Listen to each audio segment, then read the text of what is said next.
Hello everyone, myself Praveen sir, Eklavya science institute. विद्यार्थी मित्रांनो, आज मी तुम्हाला एका 12वी नंतर अतिशय महत्त्वाच्या समजल्या जाणाऱ्या कोर्सेस संदर्भात माहिती देणार आहे. चला तर मग आपण 12वीच्या नंतर बायोलॉजी विषयाशी रिलेटेड असलेल्या एका कोर्सची माहिती डिटेलमध्ये घेऊ. त्या कोर्सचं नाव आहे BSc forensic science. BSc forensic science. चला तर मग त्या BSc फोरेन्सिक सायन्स बद्दल बोलू. हे एक क्राईम सीन दिसतो आहे. या क्राईम सीनचा डिटेलमध्ये बारकाव्याने अभ्यास करणारी जी काही टीम आहे ती टीम म्हणजे फोरेन्सिक सायन्सची टीम आहे. तर ह्याच कोर्सेसबद्दल आपण जाणून घेऊ. विद्यार्थी मित्रांनो, या कोर्सचा कालावधी जो आहे तो केवळ 3 वर्षाचा आहे आणि प्रत्येक 6 महिन्याला एक सेमिस्टर, या पद्धतीने तुम्हाला 3 वर्षात 6 सेमिस्टरचा अभ्यास करायचा आहे. पात्रता आपल्याला लागणार आहे 12वी पास आणि तुमचा PCB आणि PCMB याने जनरल सायन्स हा ग्रुप असेल तर तुम्ही ही परीक्षा देऊ शकता आणि ह्या कोर्ससाठी पात्र होऊ शकता. त्यासाठी गुणांची मर्यादा किती आहे? तर जर तुम्ही ओपन कॅटेगरीमध्ये असाल तर तुम्हाला 50 ते 55% 12वी बोर्डातून मार्क सिक्युअर करावे लागतील आणि जर तुम्ही रिझर्व्ह कॅटेगरीला बिलॉंग करणारे असाल तर तुम्हाला 45% जवळपास मार्क पाहिजे. त्यानंतर वयोमर्यादा कशी असणार आहे?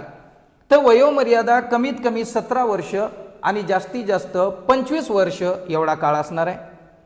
प्रवेश परीक्षेच्या संदर्भातली माहिती कशी? तर गव्हर्नमेंट कॉलेज स्वतःची परीक्षा घेत असतं आणि जे काही प्रायव्हेट कॉलेजेस आहेत ते प्रायव्हेट कॉलेजेस हे तुम्हाला तुमच्या 12वीच्या मार्कांवर सुद्धा प्रवेश देत असतात. त्यानंतर जर तुम्ही गव्हर्नमेंट कॉलेजच्या द्वारे हा कोर्स पूर्ण करणार असाल तर तुम्हाला 3000 ते 5000 प्रति वर्ष एवढी फीस पेड करावी लागेल आणि जर कॉलेज प्रायव्हेट असेल तर कमीत कमी 30,000 आणि जास्तीत जास्त 50,000 किंवा काही कॉलेजेसला त्यापेक्षा जास्त सुद्धा फीस पेड करावी लागेल. तसेच आपल्या तुमच्या सर्वांच्या मनात आलेलं असेल की सर हा आम्ही कोर्स केल्यानंतर आम्हाला काय संधी आहेत आणि कुठल्या क्षेत्रामध्ये आम्ही काम करू शकतो.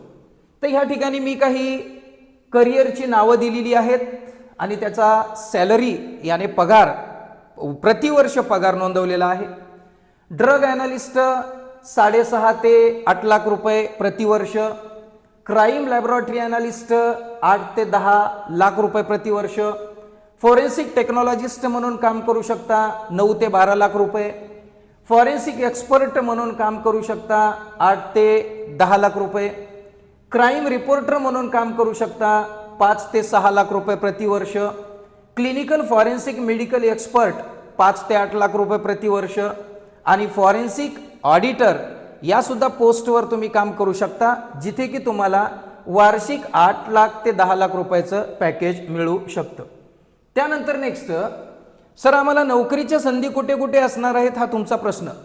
तर तुम्हाला जर गव्हर्नमेंटमध्ये नोकरी हवी असेल तर केंद्र आणि राज्य सरकारच्या लॅबमध्ये सायंटिफिक सहाय्यक म्हणून तुम्हाला काम करता येतं आणि ज्या संदर्भातला पॅकेजेस जे आहेत ते आपण अगोदरच्या एका क्लिपमध्ये बघितलेलं.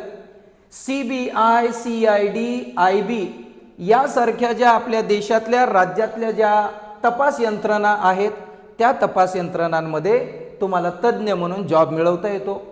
तसेच पोलीस खात्यामध्ये क्राईम इन्व्हेस्टिगेटर म्हणून सुद्धा जॉब मिळवता येतो.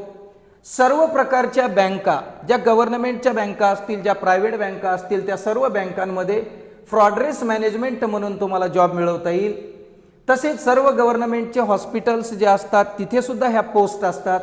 आणि खाजगी क्षेत्राच्या बाबतीमध्ये जर विचार करायचा असेल तर लॉ फॉर्ममध्ये, तसेच LIC ही सगळ्यांना माहिती असलेली एक इन्शुरन्स कंपनी आहे आणि अशा शेकडो इन्शुरन्स कंपनींमध्ये तुम्हाला एक उत्तम दर्जाचा जॉब मिळवता येतो आणि त्या पद्धतीनं तुम्हाला तुमचं करिअर घडवता येतं.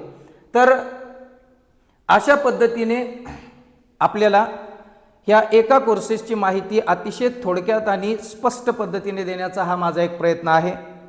आपल्याला अशाच प्रकारची माहिती वेगवेगळ्या कोर्सेसच्या बाबतीमध्ये बायोलॉजी विषयाच्या संदर्भामध्ये माहिती हवी असेल तर मी आपल्या सर्वांना विनंती करतो की चॅनलला लाईक करा, सबस्क्राईब करा आणि कॉमेंटसुद्धा करा आणि जवळपास जास्तीत जास्त मित्रमैत्रिणींना शेअर करून ही माहिती त्यांच्या फ्युचरसाठी अत्यंत महत्त्वाची आहे त्यांना मदत करा.